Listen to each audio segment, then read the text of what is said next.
Guys, চলে এসেছি তোমাদের সাথে সুন্দর সুন্দর সুন্দর ব্লগ নিয়ে। আর দেখতে পাচ্ছ ব্লগের শুরুতেই হচ্ছে বিশাল জল। এটা হচ্ছে সেদিনকার ব্লগ, যেদিন খুব বৃষ্টি হয়েছে।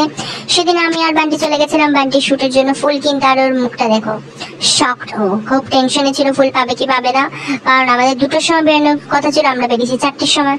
তারপর যেটা হয়, হাওড়া কেবিনে গিয়ে ট্রেন দাঁড়িয়ে গেল ওখানটা। অনেকক্ষণ দাঁড়ানোর পর আমি তো খুব হাসছিলাম যে ট্রেন যাচ্ছে না, সামনের সব ট্রেনগুলো চলে যাচ্ছে, আমাদের ট্রেন আর যাচ্ছে না। আর আমার রিয়াকশন। তারপর অ্যাট লাস্ট ট্রেন আমাদের চলতে শুরু করলো। তারপর আন্টি বলছে যে ওই যে সামনে দেখেছিস গাড়িটা, ওখান থেকে লোকেরা মুখ ভেঙায়। তা আমি দেখছিলাম যদি আমাকে কেউ এরকম মুখ ভেঙায় তাহলে আমি সঙ্গে সঙ্গে ট্রেন থেকে নেমে ওই ট্রেনে উঠে পড়বো। তো যাই হোক, ওখান থেকে করার পর আমরা চলে গেলাম হাওড়া স্টেশন। তো সেরকম ভিড় ছিল না, কারণ আমরা 4টের সময় গেছিলাম, সেরকম ভিড় ছিল না। দুপুরের থেকে 6টা অবধি মোটামুটি ফাঁকাই থাকে এরকম। তারপর চলে গেলাম হাওড়া ব্রিজ। দেখতে পাচ্ছ কত বড় ব্রিজ। ও হেভি লাগে কিন্তু আমার হাওড়াতে এসে। আর এখান দিয়ে হাঁটার সময়, ব্রিজের এখান দিয়ে হাঁটার সময় বিশাল হাওয়া দেয় গঙ্গার একদম। তো তোমাদের একটু দেখিয়ে দিয়ে দেখো গঙ্গা এটা। আর এখানে কিন্তু প্রচুর ফোন চুরি হয়, তার জন্য নিচে ফোনটা একটু সামলে রাখবেন। আমিও সামলে সামলে তার জন্য নিচে করে ভিডিও করছিলাম, যাতে আমার ফোনটা কেউ না নিয়ে যেতে পারে। তো তারপর আমরা চলে এলাম ফুল মার্কেট। আর দেখতে পাচ্ছি এখানে কত পদ্ম, একদম রাস্তার ওপর থেকে নিয়েছে। ফুল মার্কেটে পুরো ঢোকেও নি, তো সচরাচর ঠকে গেছে। ওখান থেকে 200 টাকা করে নিয়েছে ওর পদ্ম, আর নিচে এসে দেখলো 150 টাকা করে পদ্ম ফুল মার্কেটের ভেতরে। তো দেখতে পাচ্ছ কত ফুল, মানে এই ফুলগুলো যদি আমার বাড়িতে দিলে আমি সারা বাড়ি সাজিয়ে নেবো কিন্তু ফুল দিয়ে। আর এত সুন্দর গন্ধ ফুলের, এই টাইমটা করে ফুল আসে, তাই জন্য এখানে ফুলের মানে এই সময়টা টাটকা পাওয়া যায় একদম ফুলটা, কারণ এই সময় ফুলটা ঢোকে। দেখতে পাচ্ছ হাওড়া স্টেশন ফাঁকা থাকলো, কিন্তু ফুল মার্কেট একদম ফাঁকা ছিল না, বিশাল ভিড় ছিল। আর এখানে সবচেয়ে শকিং হচ্ছে এই যে জুঁই ফুলের মালাগুলো, এই 10টা মালা 600 টাকা বলে। আই এম শকড, হাওড়াতেই এত। আর এই মালাগুলো দেখছি কি সুন্দর, এখানে ছোট ছোট মুকুটে ছিল ফুলের, আমার তো দারুণ লেগেছে। তারপর এখানে ও ফোন করছিল যে আর কি কি শুটের জন্য লাগবে, জিজ্ঞেস করছিল জিতকে।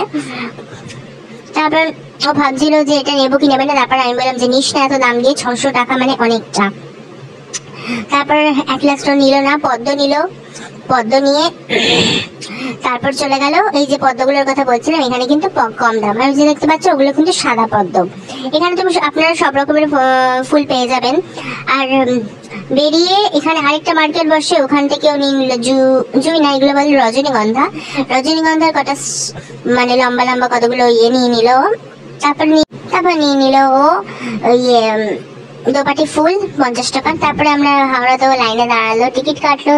তারপর কিন্তু বাড়িতে গিয়ে অনেক কাজ ছিল, সেট ফেট সাজানোর ছিল, ওগুলো করে কিন্তু আমরা আবার বেরিয়ে পড়েছি। ওগুলো আর দেখাতে পারিনি কারণ বৃষ্টি পড়ছিল। বৃষ্টির মধ্যে আমরা সব গিয়ে জিনিসগুলি সাজিয়েছি। তো আমরা চলে এলাম আবার বেলুড়ে। এখান থেকে আমরা যাব বালি থেকে আমরা টোটো ধরে বা অটো ধরে চলে যাবো ডানলপ ড্রেস আনতে। তো চলো আমরা গুটি গুটি পায়ে আবার চললাম। তখন সন্ধ্যে বেজে গেছে অলরেডি 8টা। তারপর দেখলাম স্টেশন, কোন স্টেশন আসবে, যে স্টেশন আসবে সেই স্টেশনটা পুরোপুরি ফাঁকা ছিল, একদম লাস্টের স্টেশন ছিল 1 নম্বর। ওখানে গিয়ে আমরা বসলাম, বসে একটু ঢং করছিলাম আমরা দুজন মিলে। তারপর দেখতে পাচ্ছ স্টেশন, এই স্টেশনটা একদম ফাঁকা।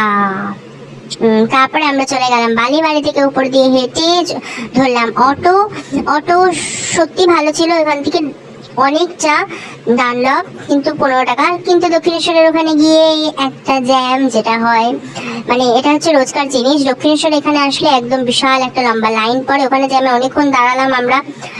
তারপর আটলাস পৌঁছে গেলাম এখানে ডানলপের এখানে দাঁড়ালাম। এই যে ড্রেস ডিজাইনার দিদি এসে গেছে, ড্রেস নিয়ে দিদি দাঁড়িয়েছিল ওখানে। তো তারপর ড্রেস নিয়ে আমরা চলে গেলাম বাড়ি। তো আজকে ব্লগটা এইটুকুই। যদি ভালো লাগে অবশ্যই লাইক শেয়ার কমেন্ট করবে, আর ফেসবুক থেকে দেখলে অবশ্যই ফলো করে দিও। টাটা।